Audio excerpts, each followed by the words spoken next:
Well, they never do anything.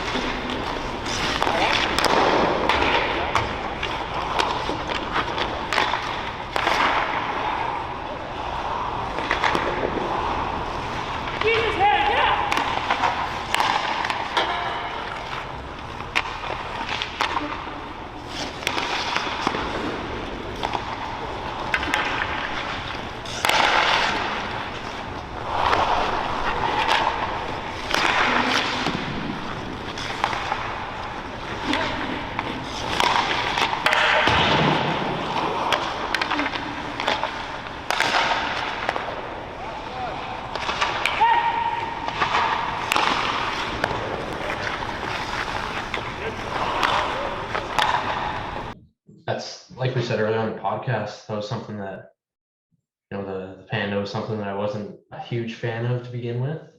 I just couldn't really wrap my head around not being square to the puck at first. Right.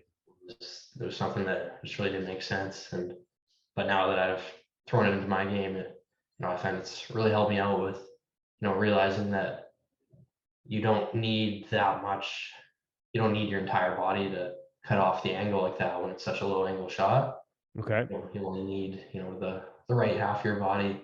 So if you can seal everything on that short side there, as well as have access to, anything that comes through the crease to the backside, I think that's, really what's helped me unlock that part of my game.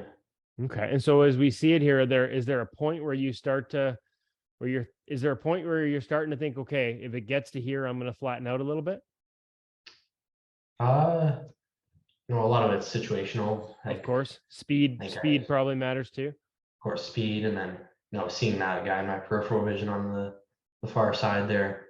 I think you can see my skates sort of ready to attack that angle if need be. If he sort of does a little hook pass back to the slot, but I think a lot of it as well with flattening out is having the ability to reach the far post if he goes behind the net.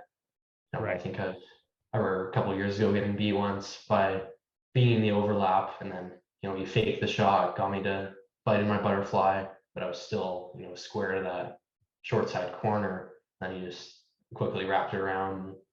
I was still rotating back to the post. So I think a lot of it as well is just having a backup plan for if he doesn't make a play here and takes it behind the net.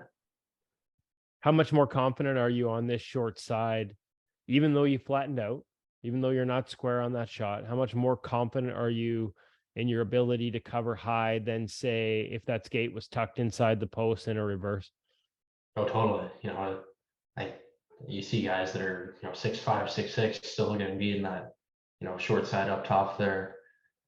So I think it really just has established confidence in my mind that there's no chance he scores on the shot here, and I have a really good chance of getting that pass if he does throw a hook pass to the guy in the back door there. Is one of the keys sort of, I couldn't help but notice, obviously you're in an overlap and, like you said, flattened out a little bit, but the fact you maintain that freedom with that, like both hands are still active and free here, and that blocker side arm is totally free to, like in a reverse, you're sometimes, as much as some coaches want to make sure the hands stay free in a reverse, that temptation to just sort of lock it against the post is there. And in this case, it's like you're completely reacting to this release here. Yeah, totally. I think that's something I said earlier about being unpredictable. You might give me this exact same play and I might not do an overlap every time. A couple of times I might throw in a VH on that blocker side, or even an RVH every once in a while. But if I am in that RVH, a huge emphasis is being over top of that knee and having that arm free, not the elbow tucked inside the post, so that if he does try and shoot up high there, then I can easily use my shoulder and elbow to fill that space versus just trying to cram my head into that corner there. So pretty much for me here, as he's collecting and coming around, best as I can, my hand there is pointing, not to that D-man, but pretty much to Lindy there to pretty much say, like, okay, he's yours. I know that. And then as I swoop, there's a scan. I don't know if you can pick it up in the camera, but there is a scan for me to see who's up high. And then as I get to my post here, I anchor in, I feel confident. My head is now nice again. Yeah, you can see there might be a little lag there, but you can see where I paused it here. You can see that look here. Yeah, so that's another scan for me. Pretty much options, come back to the puck, and then it's honestly kind of a feel as domestic. I believe that's domestic office. He's coming through. I had picked up Sorelli, which I should have anyway. I'm pretty sure it's how it worked out here because of my movement. Then as that comes through, in a perfect world, I probably would have liked to come across on my feet. But he doesn't get a perfect shot off. But for me, that's pretty much just cover middle and seal up the best I can. But on that scan, as I come around the post, I mean, both those D-men, I mean, you could get a quick shot right now, as you can see on a righty. But if that goes high, I kind of pretty much come back to a tall stance. So it's really, pretty much this pass only. And if that goes high, I'm almost in a reset mode. Then I can just kind of, you don't take any time off, but you can get out of that deeper stance. Okay. The hole wasn't made. He goes low to high. It's a whole different kind of, attack angle. You just kind of stand back up, play big. Is there anything you talked about? Maybe prefer to do this, make this push on your skates as opposed to a slide. But is there anything you like about when you look at it from this angle? You've obviously made the scan earlier, making the read earlier.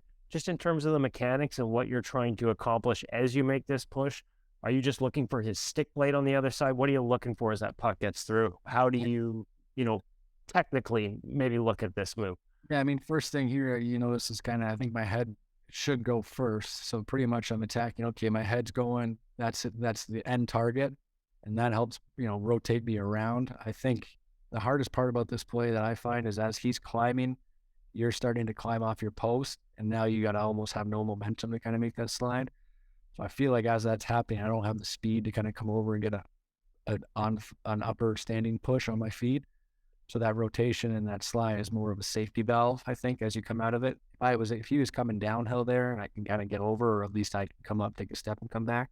But then here it's just slide, I like how wide my butterfly is. I take up a lot of the lower half with my hips. So I just get as wide as possible. He's under pressure, which is also a help from domestic out.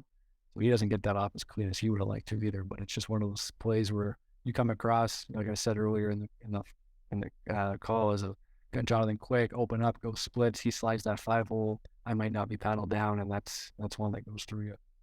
And then just that snap, the back leg there, you can see that seals me up better than anything, and that just kind of, your target at that point. Take up as much net as possible, make him do something perfect. You talked about that rotation, the head leads that push.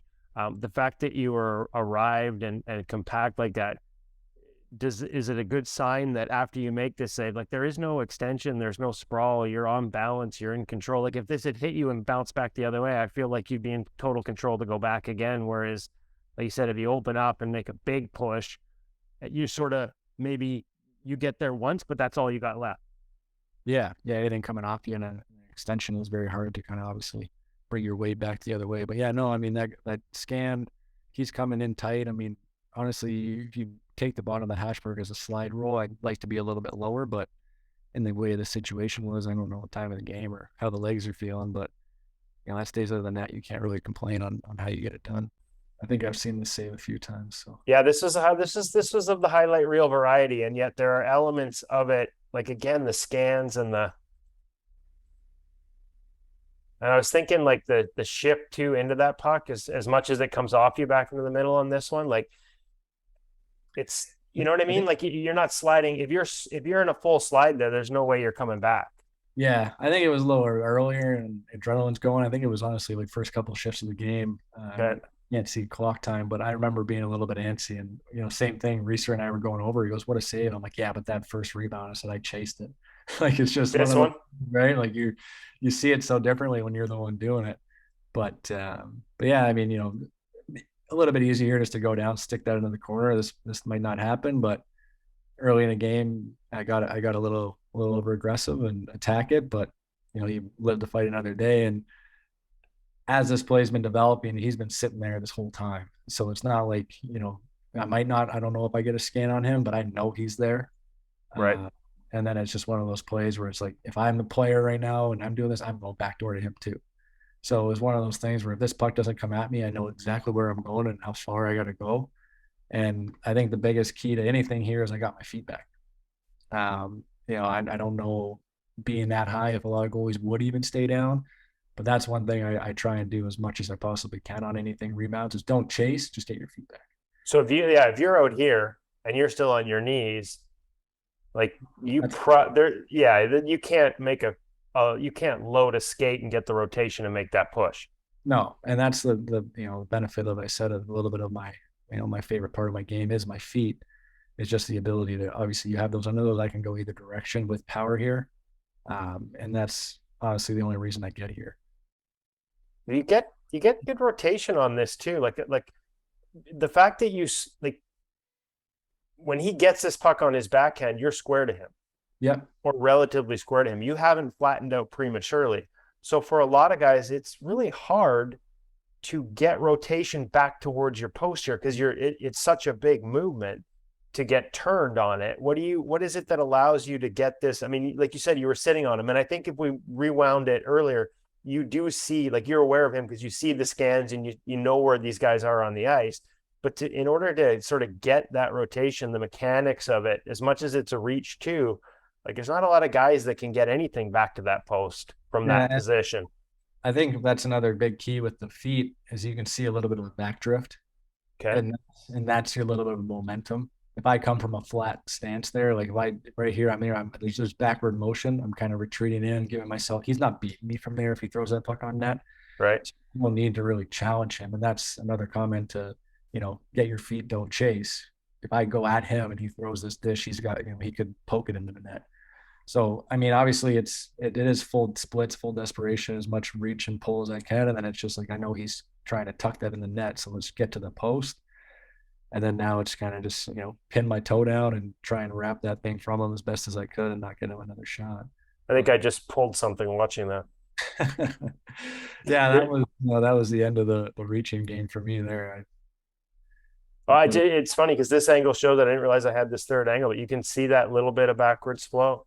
That's what gives you a chance. He throws that on net. There's no need to worry about anything, but this was the play, and like I said, I just kind of take away everything and use the size of those, what are they, 14 inches across pads now? Use them all. Are you target as hard as it is to get to the post? Like as hard as that is, because it's so much rotation. Like you do end up getting a skate on the post. Is that ultimately, even in a tough situation, it's where I want to be. It's just as best as I can. I mean, that's going to give me the best option to cut down what any chance he has of beating me there. Right. You come across, flat or rotate toe up. He can slide that, before you, after you, through you.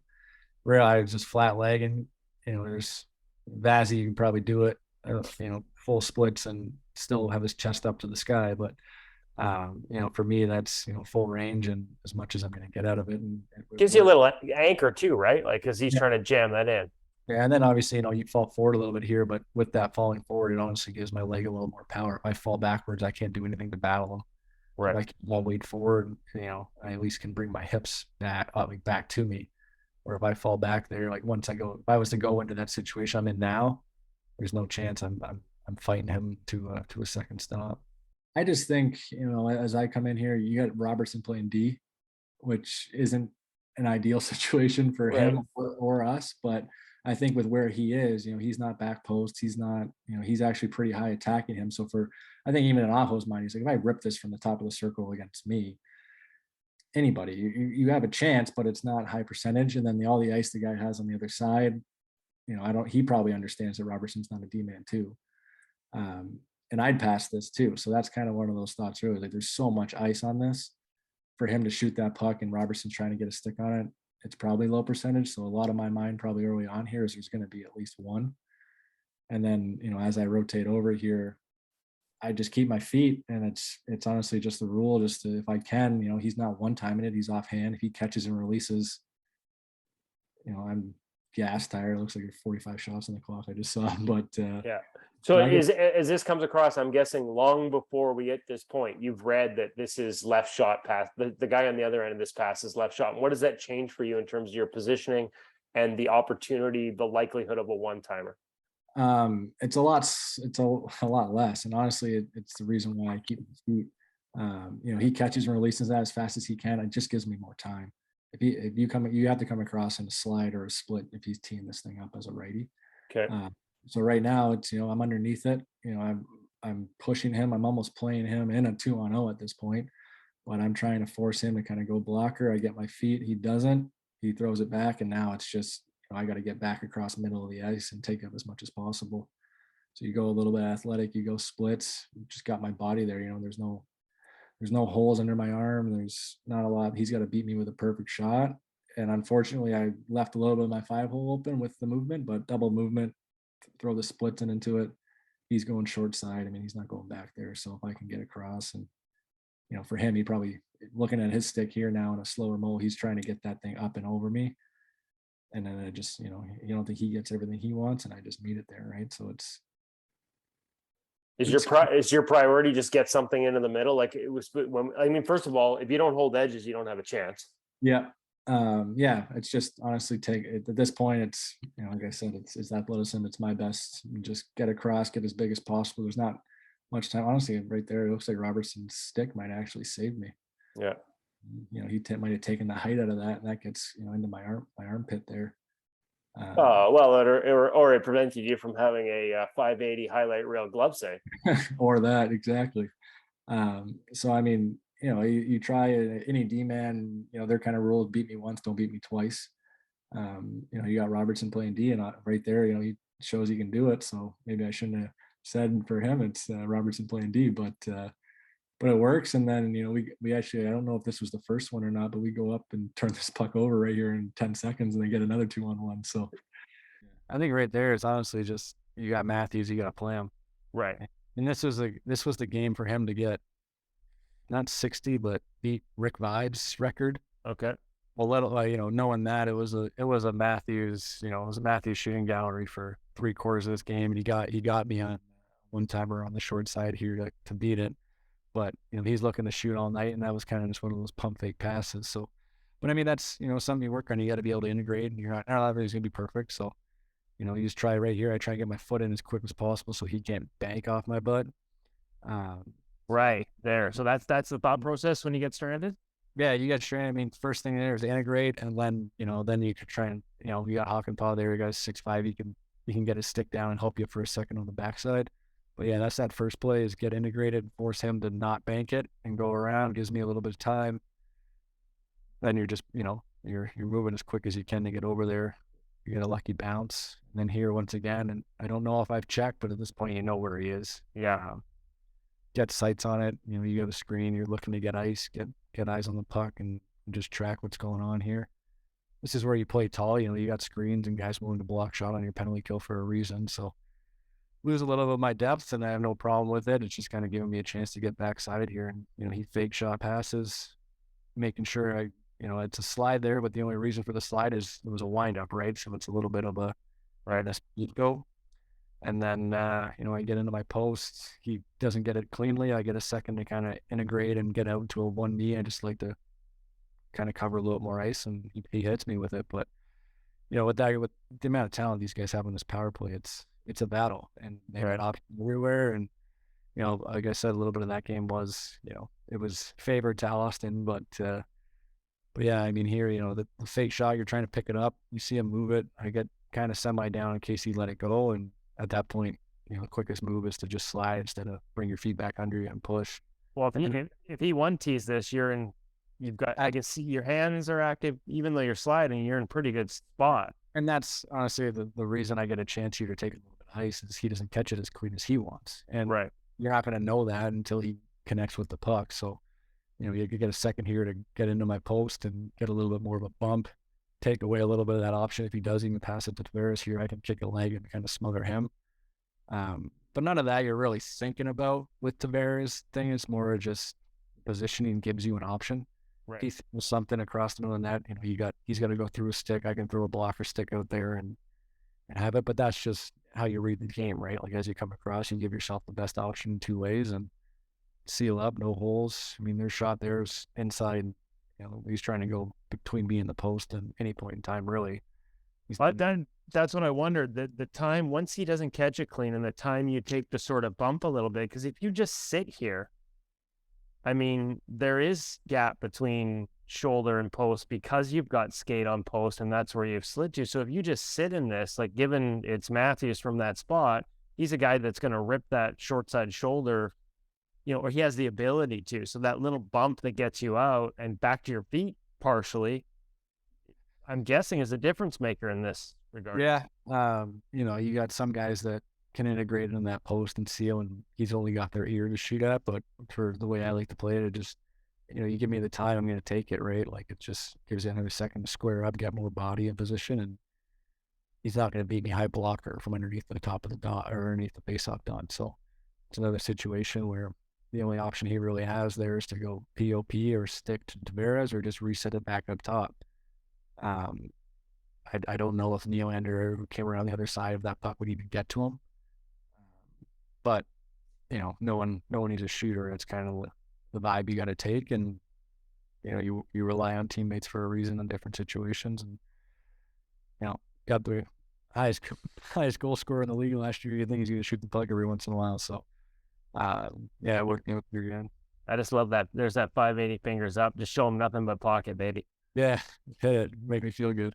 Yeah, I mean, it's a challenging play because as he cuts to the middle, like, you can read, like, okay, the D-man's kind of beat there. And you don't really know when he's going to shoot the puck just because he has so much open ice over here. Okay. But for me, I mean, like, as he's I don't know, circles, it's hard to, like, in a high stance, and as he sort of starts to load up, you settle. Like, is that, like, do you try and keep that narrow as long as you can, or are there tough spots on the ice? You definitely like, you want to keep it narrow as long as you can, but as he gets into a position where like I said, like, if you back it up, like, he could shoot here all the way down to the goal line, even if he wanted to. He drag you all the way. Yeah, so it's hard to keep that high stance because your shot preparation is just not going to be there. And for me, like, you can tell, like, this was just an in-game read. I remember this play as well, oddly enough, but I made the read that he was going glove. Like, you can see I'm almost off angle. Okay. And that's not really something that, you get into a little bit. But, like, I just felt like as he was shooting here, like, I could kind of shift into that, like, take care of the glove side and then, end up kind of shifting that way. So you almost let him get ahead of you a little bit? I wouldn't say that. Okay. Because I have had some guys say, like, that's how they that play. Makes they no sense. Let guys get a little heady, and then they shoot. You can sort of, do you guys tend to come against the grain on these types? I don't know. That would be something that you'd. Again, some guys look for that, and that's why we do this, right? Because everybody's got different ways. I mean, I feel like if you let him get ahead of you, then you're gonna shift no matter what. Like, that's your play, right? Instead of, like, reading the shot, if that makes sense. Like, you're committed to shifting, right? See this here, and you're sort of, your position and your stance and everything there. Yeah, like, that's a higher stance there. Just because I know he can't shoot. Right. So once he starts cutting, though, he's in danger. You're slowly kind of dropping into that, and then there's that big set. Like the aggressive drop into your save stance. Okay. I guess. But I mean, I feel like those are just feel. Like, there's nothing. I'm not going to be able to write it down, like, what reads I'm making in that situation. Like, that's just a situation where you don't see a ton of those, Right. And you just got to trust yourself a little bit, I guess. And then the snow shower. Nice. Cheap bastards. I loved it. It's funny though, like, I think at every level, when the gap's not there and a guy has speed and your D starts backing in, those are the ones that just people don't realize it, because sometimes the shots come from a little further out and they're like, oh, that was from the top of the circle. But, like, those are the ones that those can be murder. Yeah, they're tough. I mean, for me, like, especially on pass outs, like, really pushing myself to get my feet as much as I can. So as you see this, I mean, you got four guys sort of in one spot. Like, where's the, like, how maybe we'll rewind it and sort of how does the awareness develop? Now, it's obviously a power play, so you're down a guy. There's always going to be somebody open, but I would say, like, it comes down to, like, your alignment, like, because you have no idea where Johnny's going to pass to. Like, it's just that good. Yeah, there's guys, like, you can't predict, like, as he gets this puck back and he's down in the slot by the Safeway sign, or behind the net, sorry. Like, he has three options when he gets that puck there. So then we'll get to it. Shoot here. Here's the first save. He gets it back right there. So he has three options here. So you're not making a read. in this situation. But if you look at, kind of my alignment on the post, whichever of the three options he chooses, I don't have to adjust my angle to make a push. And when you say alignment, you're talking about sort of how your back My leg is angle, aligned relative to the goal line. Yeah. Okay. So if, you draw a line from the post to the top of the crease and then through the goal line, that would obviously be 90. Right. And that's your protractor, so to speak. Yeah. So you want to be in an alignment that's beneficial for all situations. Okay. Because, he can make this play to Lindholm in front where you can just drop and you're kind of in a good spot. If he goes back door, it's just eyes first and you're already on this angle. Like if you look at it, like my skate's pointing towards that guy. And then obviously the play he ends up making up to the slot. You can see how that push isn't that hard either. The alignment, like I know Clarky talks about 30 degrees or sub 30 or sub 45, like a lot of guys swing out to that guy, and that makes this a much tougher play. Yeah, I mean it's a tougher play for all three of these options. Okay. Like if you're 90 degrees on the post, like you have to use your inside edge to adjust before you can make a move. Okay. So you see this coming up to the middle, and that's like this guy's catching it below the top of the circles. Yeah, he might one-time this. I mean, you can make the read like, oh, he doesn't have the one-timer. But you can see regardless, like I'm getting my feet. That's your priority. Yeah, especially on plays that are like, even in here, you might be able to have time. Like obviously if that puck goes to Lindholm, I'm not going to get my feet.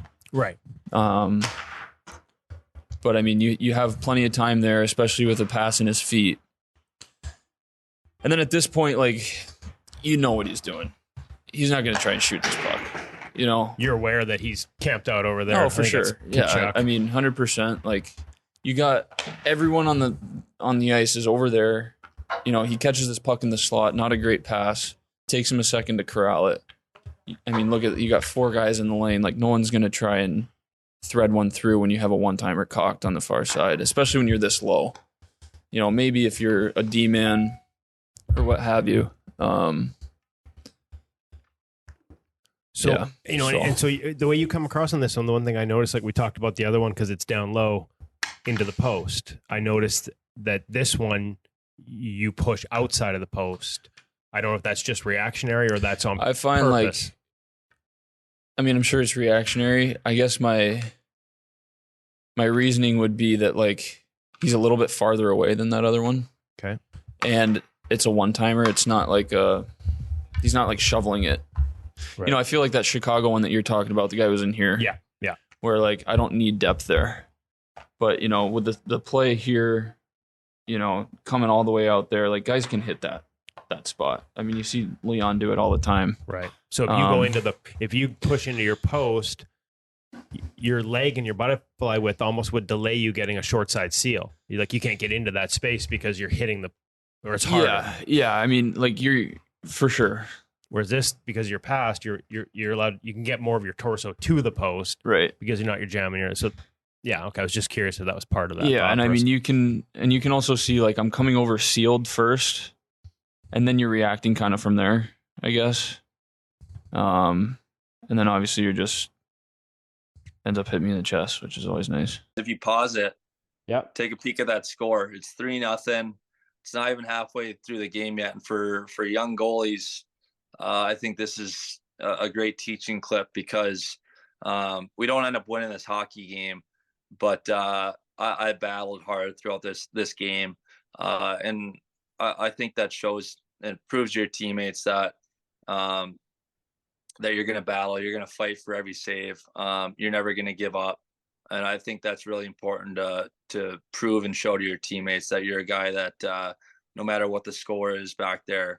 That you're going to give it everything you got. And so that's something that I pride myself on. And I think it's something that, every goalie can do it. It's, every goalie can work hard. Every single goalie can battle. So, I don't care how old you are. I don't care if you're 10 years old or if you're 30 years old. You have the opportunity and the chance every goalie is going to go down in a hockey game. You have the chance to battle and work. Love it. So as it hits the blue line here with the puck, you got 4 guys coming, 3 guys back. What information are you looking for amongst those 4 guys? Yeah. So again, you're figuring out handedness. You're figuring out speed. You're figuring out kind of where your guys are. Again, it's another rush. So I'll be stopping on that right leg on this one.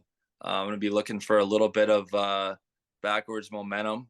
You can see that now it's going to turn into a little bit of a 3-on-2. Two guys are out of the.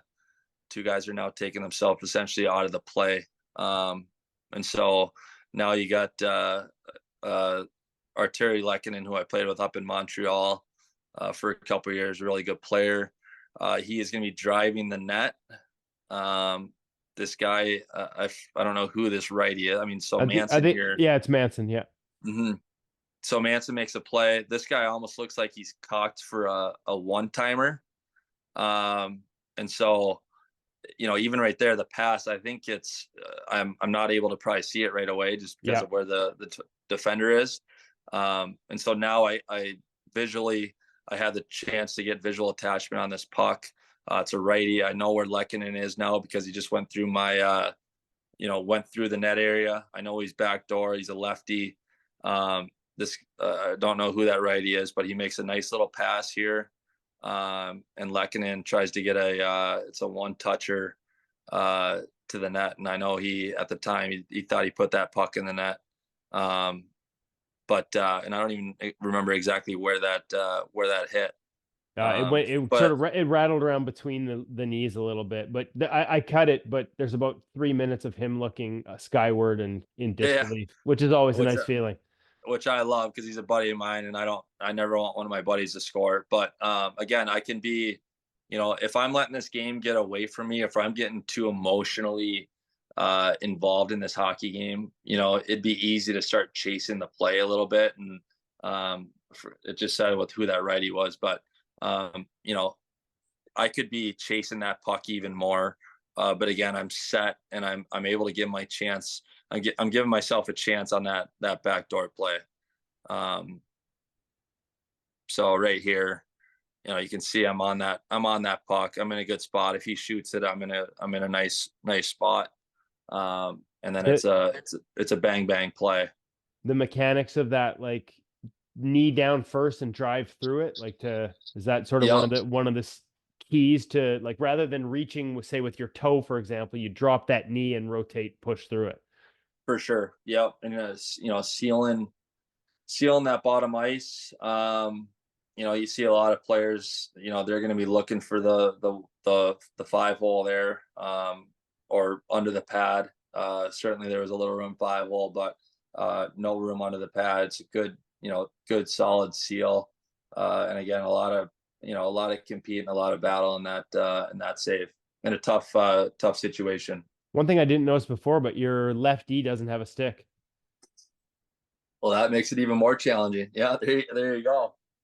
So, I just noticed that. So these guys are basically freewheeling through here. Yeah. So it's essentially a 3-on-1.5. So and it's a good play by Johansson there. But yeah, I'm not. Even that save. I mean, it was a pretty controlled execution for that type of situation. I think the play continues and there ends up being a pass as well. But the first part is it's almost like you use an overlap, like you just square up. Yeah, well, he's lefty, so I'm just trying to be overlap a little bit. So most likely, I would say 80% of the time he's going to go short side. So I'm just trying to cover up that short side. What is it? He comes down here. Like, what is it? Is that just when you say most likely 80% of the time he's trying to shoot short side? Is that because he's on his what about that? What goes into that knowledge? Well, he's lefty and he's on my right side, and his angle is not as good as if he was righty. He would be looking more to the inside of the net. So that's what I'm saying. I'm just trying to cover up the short side right there. Like if it was a righty, you don't have to overlap over there on a righty, so you kind of have to more cover up the more middle of the net. Okay, so overlap versus say a VH or whatever. Oh, it was just my preference on this particular shot. There's nothing wrong if you go inside knee or whatever you like to do, you know, whatever you feel like most comfortable. I think if you use all of them sometimes, then you are being unpredictable for the shooters. So okay, so yeah, you can play. You have it in your repertoire to do that different way. yeah, I think so. I just chose this one over here. So As that play continues, and you end up with a sort of seam pass back here. How are you sorting this out? 5-on-5 play. What are you looking for as they start moving around the zone? well, once they start moving around, I'm trying to see all the time if there's anybody on the back door, and if there's anybody, if it's lefty already, if it's a one-timer option or lefty. And you know, it kind of makes it a little bit differently when you trying to get there. You know, righty from this side, he's gonna most likely shoot one-timer, try to get it there, and lefty, you know, it's harder for him. He has to get it, and then you have more time on the left. Yes. Cross ice back. Okay. So he's behind the net. Now we know where all 5 guys are. yeah. As he comes out, who do you think's how do you identify who the most dangerous threat is in a situation like this? Well, and then in a factor, everything too, like this sequence is Sparkov. He's a playmaker too. I mean, he can shoot the puck. He's got a good shot, but he's a playmaker, and you know, I think most likely he's trying to find someone. Okay. So that's why I'm just trying to read, like I said, if there's anybody on the back door after that, then yeah, he finds the guy perfectly over there. And so when you look at your positioning, you're staying back on here, you're thinking more this. Yeah, you know, I'm trying to stay kind of like the middle of the net or something, so it's for me easier to get to back door. We always think about screens on shots. Like we always the analysts always got a screen on that shot, but not seeing a pass on a screen is almost as tough, eh? Yeah, it's all like I said, like me being 5'11", I always try to battle more than guy being 6'5", and he sees all the ice, he sees all the play developing. So, like I said, maybe you gotta read the game differently. Yeah, I had to do. I did some video for Stuart Skinner, the Edmonton goalie, who's 6'6". Yeah. I was trying to find screens to see the lesson was going to be which side are you looking over. Yeah. And he didn't. He's just looking over top the whole time. Yes, that's. If I was 6'6", I would be looking over the guys. You know. Yeah. Okay, so as this comes across for the one-timer, like I said, it's hard to find that pass in traffic. What's the priority in coverage here? Are you just trying to? I'm just trying to get there and trying to, you know, I'm a little bit behind, a little bit late, but I'm just so he can, you know, he hits me. I'm just trying to get there so he hits me in anywhere. Well, I see how you go into the post and then come up. Like, is that just trying to make, you know, we talk about rolling, making yourself big. Yeah, I just trying to make myself big on these shots. So, and I think hits me up high. So maybe that's why I kind of like my chest goes higher. You actually see it on this replay.